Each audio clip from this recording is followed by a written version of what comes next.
It's Sharon here, and I have a new video for you today which I'm doing as part of a vlog hop in collaboration with Crafting Together with All Brands, which is a lovely Facebook group with lots of inspiration that you can join if you want to. The theme for this month is pink and green, and so I'm going to do this flower and this grungy background in a pink and green theme. We're going to look at how to colour with alcohol pens when you've only got a few pens, so I can teach you a bit about blending with only two colours, and if you hold on for a little bit longer I'll show you how to create a textured grungy background like this one, starting with just a plain piece of white card. So let's move on and see what we've used today.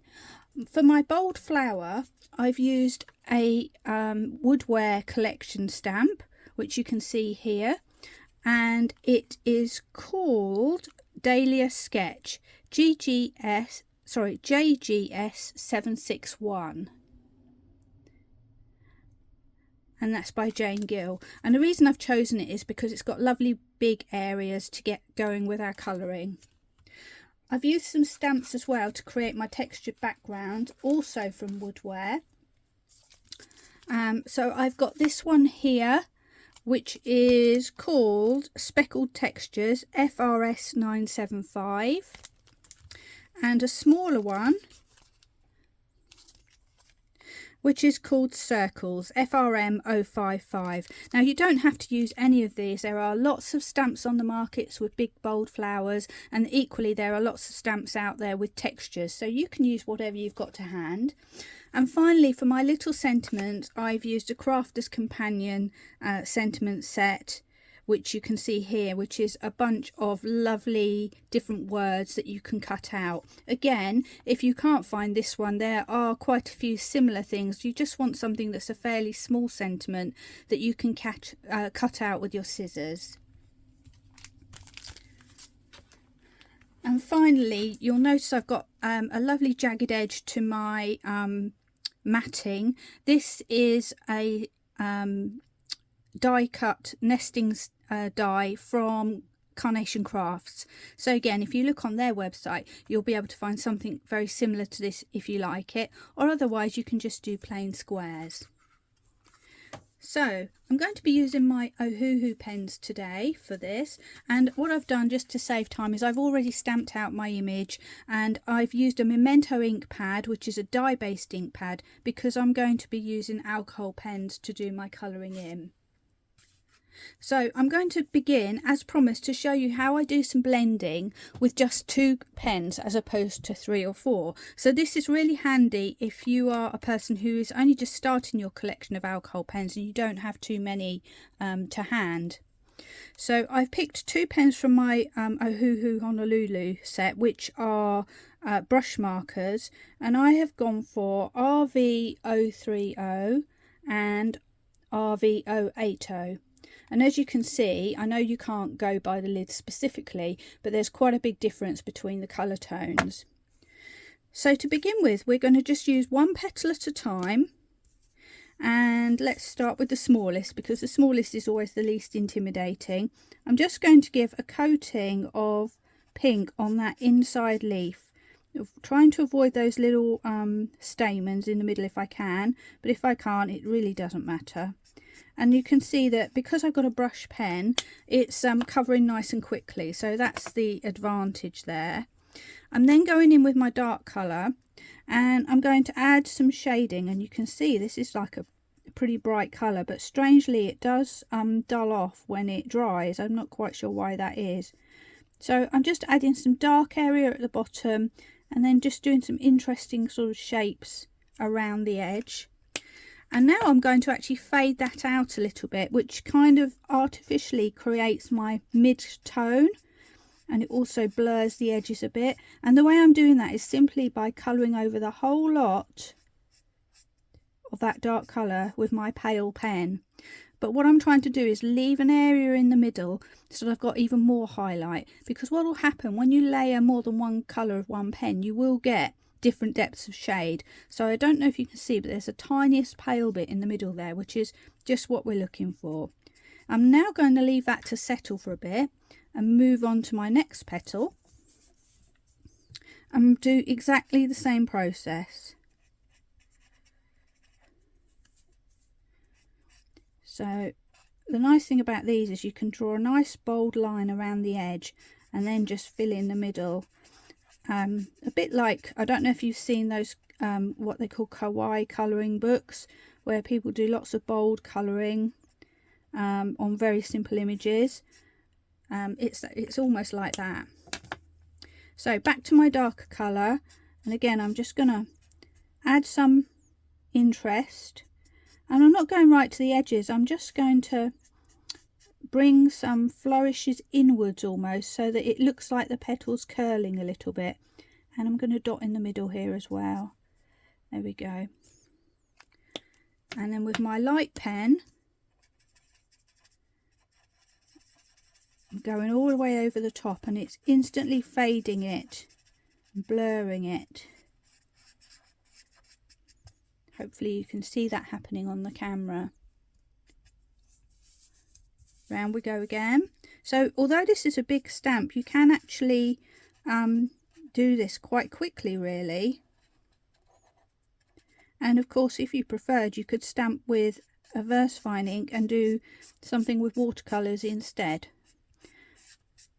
But I just wanted to show that you can actually do some really quick colouring with your alcohol pens if you wish. So again, I'm just adding, and I'm not doing too careful, but I'm just really want to just get some contrast, so some light and some dark, which is now going to become the medium. There we go. Round again. And I'm leaving these outer areas blank for the moment, because I'm going to come back to those later and just do something really simple to frame these petals.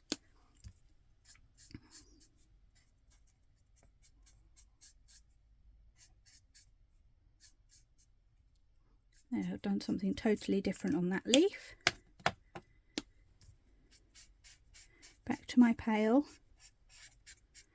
And whilst those other ones are drying, it's just allowing the colour to move and blend just a little bit more before we come back again. And now I'm on to my final petal.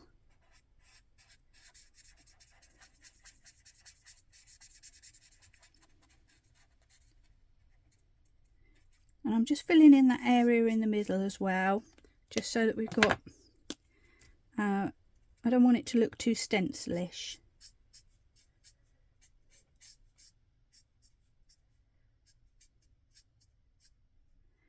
There we go.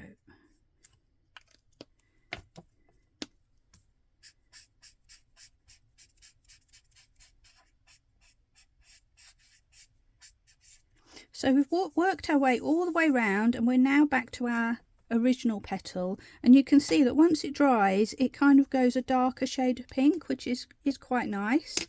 And now we're going to add some further depth by going back in with my darker colour RV080, and because this is dry, hopefully it won't blend in so much. I'm just going over and adding some more, another layer of shade.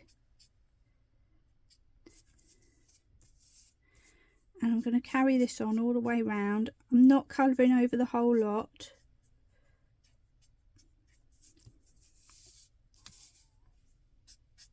I'm going darker in the middle, and by the time I've done all this, as you can see, my best intentions of not colouring those stamens in has gone to pot basically. So, but that doesn't really matter. And what that will do is add a little bit more depth of colour using just the two pens. So hopefully as that dries, you'll be able to see that we have got a darker colour and a lighter colour just using that same pen. We can go back and do a bit more if we want to. And because this is a sketchy kind of a flower, you can get away with a lot. You don't have to do perfect colouring skills every time. Now I'm going to go to those stamens. I do need another colour for this, so I just decided to get a sort of rustic brown colour, which is YR5, and I'm just going to quickly dot in there. No colouring needed because these are tiny, but I just wanted them to contrast to the flower itself. Could have done black or grey, but I kind of wanted a bit of a warmer colour, so here we are with my brown. And now I just want to complete the edges of my petals, but I want to take it back a bit. It's very bright, it's almost neon at the moment, so I decided, after playing around with a few colours, that I would go for a purple, and I've got a P4. And the beautiful thing about this is that I'm not doing any shading at all. I'm simply going to colour around the edge of the petals in a completely flat fashion. And what that does, it just knocks back that purple a little, the pink a little bit, and gives a little bit of contrast.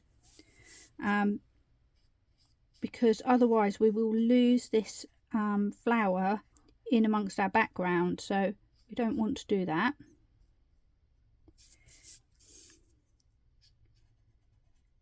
Again, because I've got the brush nib on this one, you can use a fine nib if you prefer, but it's really good for just covering the area quickly. And if you hold the tip really lightly, you can get into those finer areas as well.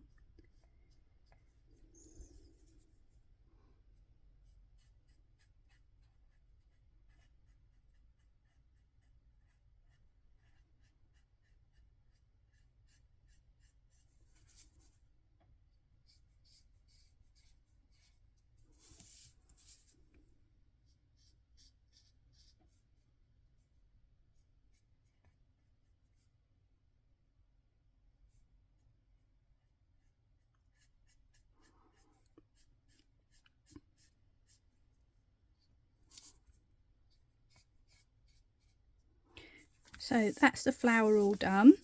Next we're going to move on to the leaves, and we're going to adopt a similar process using just two colours, a light green and a dark green. So I've got GY4 for light and GY42 for the dark. Before I do that, I'm going to just join these leaves to the stem, because I like the idea of them being joined rather than floating.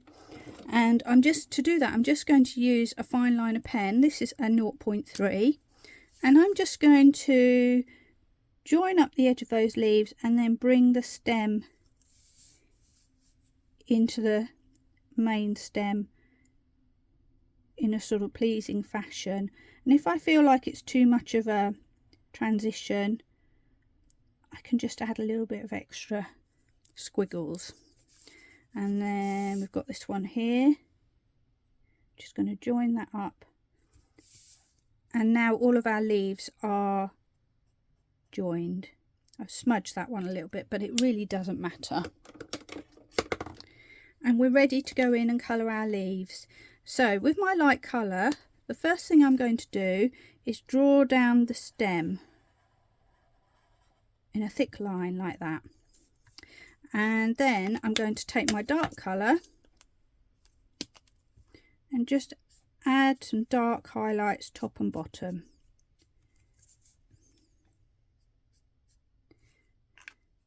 And leave that just to blend. Now I'm going to work on my leaves. Once again, I think I'll start on my smallest one because it's less intimidating. And I'm going in with my light colour. And then coming back with my dark colour. I'm just adding some flicks of interest.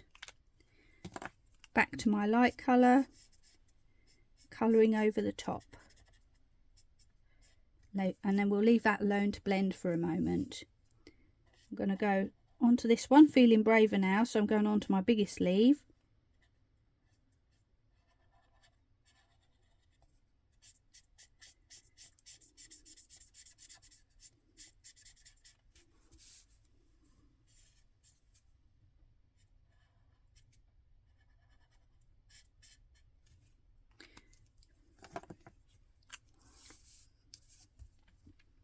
And I'm going to do the same thing again.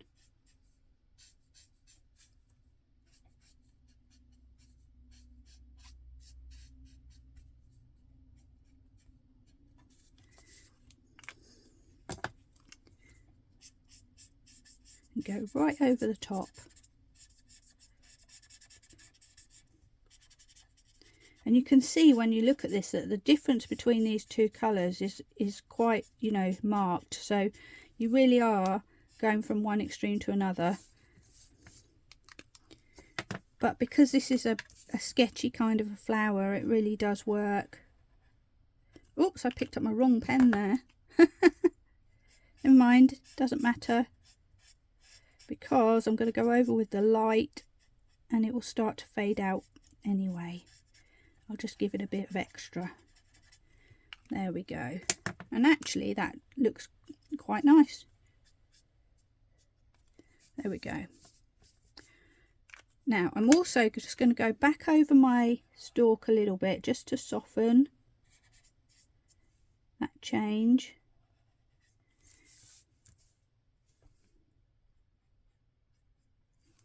There we go. Let's just give this a little wiggle just to see if it will dry a bit. That probably didn't look good on the camera, to be fair, so sorry about that. I'm now going back with my darkest colour and I'm going to just add some very simple low lights.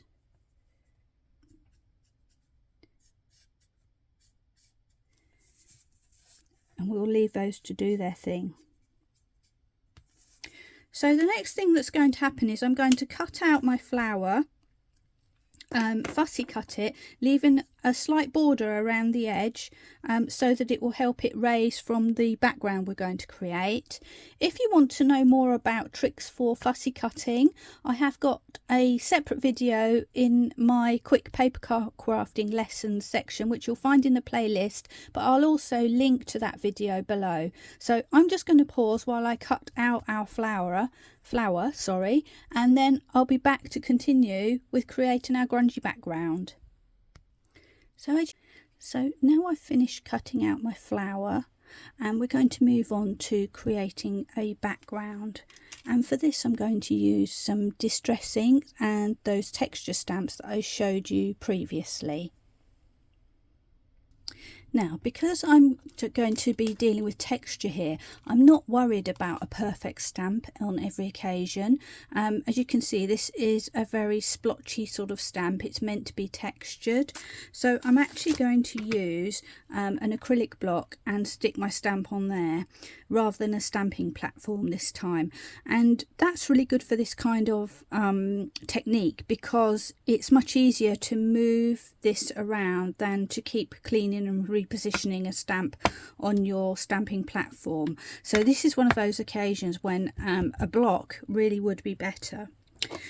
Now we're going with the pink and green theme still, so I'm choosing to use regular distress inks, and I'm going to use Kitsch Flamingo for my pink, and I've got peeled paint for my green, and then I'm going to just bring in a little bit of contrast which kind of matches the outsides of my petals from my flower, and I'm going to bring in Dusty Concord at the end.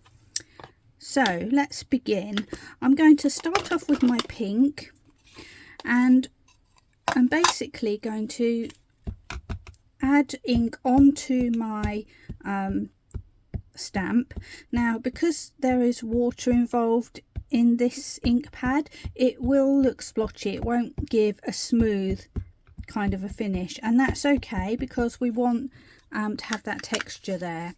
So I'm simply going to take that and just apply it somewhere, anywhere on my blank piece of card. And there we have our first stamp. And now I'm going to do another stamp, and I'm just going to turn in my ink pad around so that I hopefully don't end up with too many stripes. I want it to look random and not uniform. So I'm going to put another one over here.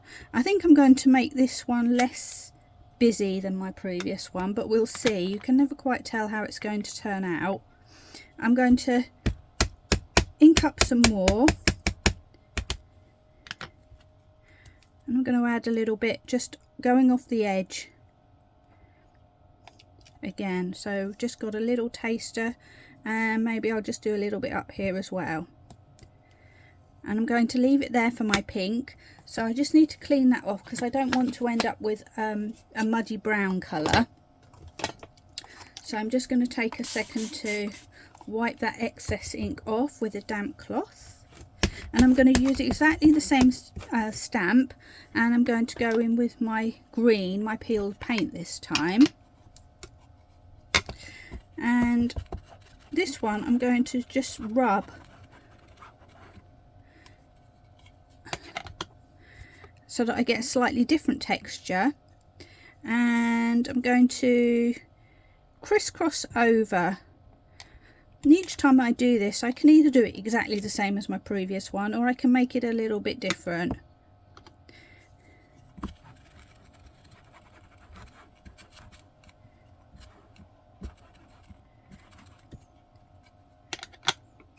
There we go. So I'm going to add another one over here, I think.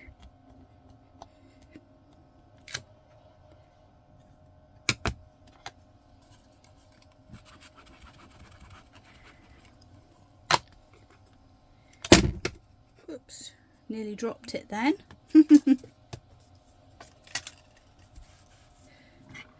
Right, let me just give that a little re-ink. There we go.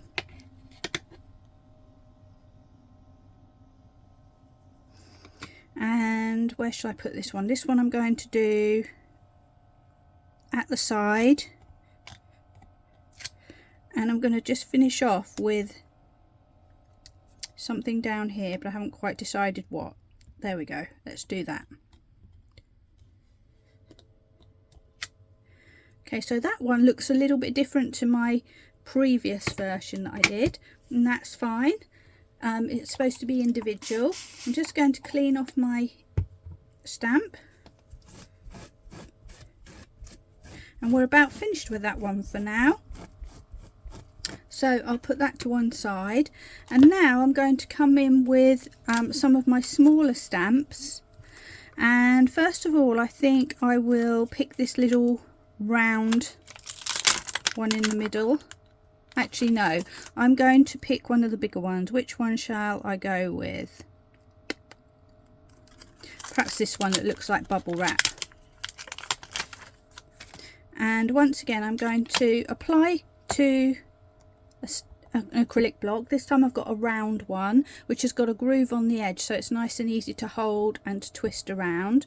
And I'm going to start with my green. I'm going to just add some of these randomly around. Sorry, that went with a bit of a clatter then, didn't it? And I'm twisting and turning and making sure that I go off the page sometimes. And I've got to make sure I don't get too carried away with this one, because I want to leave some room for a few pink ones as well. There we are. So again, quick clean off. And I'm going to swap to my pink.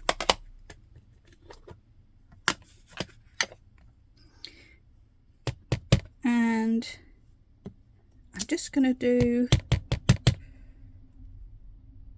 one or two at the moment, and I'm going to peel that away for a minute. And now I'm going to go to that smaller one that I saw at the beginning. So this looks like a little miniature target, and I'm going to put it in the middle of my same acrylic block, and I'm going to stamp a few of those randomly around on the green and the blue and the pink areas. I'm not worrying about where my flower might be, because I want this to be kind of random. There we go, a little wipe off, and I'm going to do the same with the green.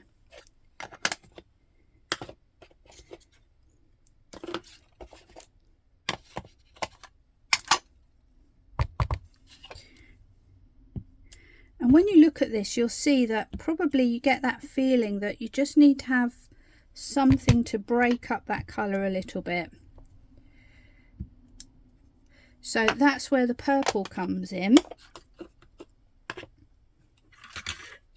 And I think what I'm going to do is go back to my bigger stamp that looks like bubble wrap. I'm going to use that one to add some purple here and there. And what that does is it just provides a little bit of contrast, so you don't get overwhelmed by green and pink. And true to form, I have not really left myself any space, but it's okay to overstamp and just have partial stamps.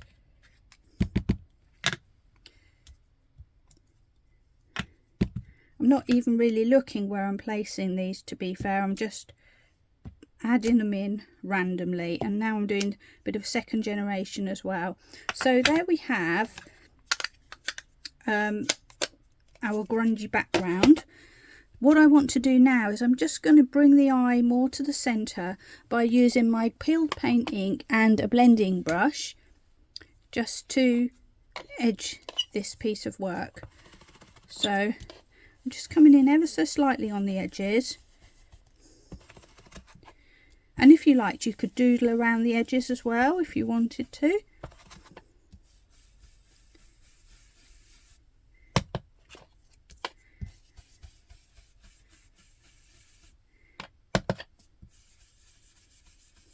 And this one has got more green around the edges naturally, so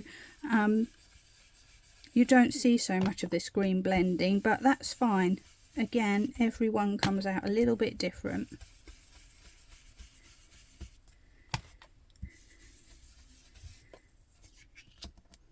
And there we have our background. Now if you see any areas you think, oh, I don't know, that looks a bit odd, we can adjust it. But what I'm going to do is when I put my flower on the top there, I don't think that looks too bad, so we'll just leave it at that, I think, and just wipe up my mat so that I don't get too much ink everywhere. And the next step will be to start sticking this all together. So I've got my card, which is a 5x7, and I've already pre-layered one layer of matting, and I'm going to add this to the top.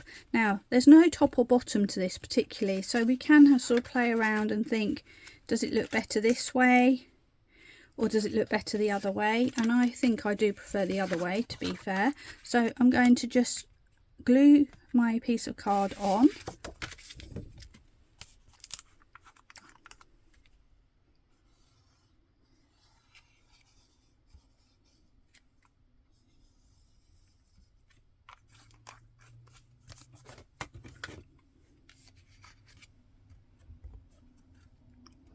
And because I've got these wiggly edge dies, it means that they're much more forgiving in terms of positioning. If it's not quite 100% central or 100% straight, it does give you a little bit of leeway, which is really nice. Now I'm going to take my flower and work out where I'm going to put that. And I just need to find, there we are, my tiny blending brush and some grey ink. This one happens to be a Harmony one, but you could use anything that you've got. What I want to do is just give this flower a little bit of a grounding so that it's not just floating there.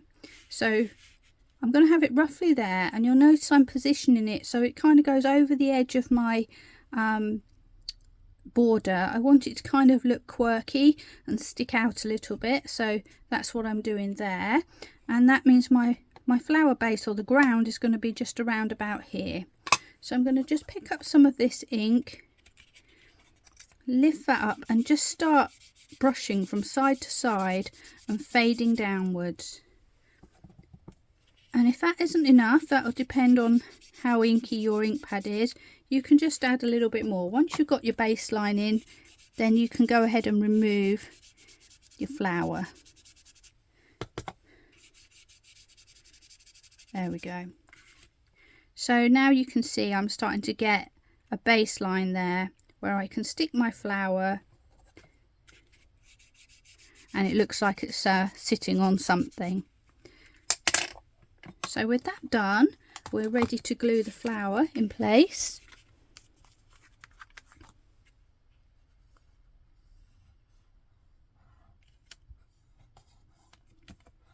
And for this I'm just using a PVA glue. In this case for me I like Pin Flare bookbinding glue because it has a low water content so it doesn't warp the card. But you can use any PVA glue or Collal glue or whatever is your glue of preference really. Okay, so my flower's there.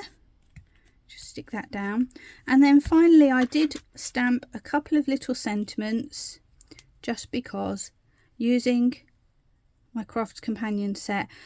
I stamped them and then just cut roughly around them by hand and then just edged them with my original dark pink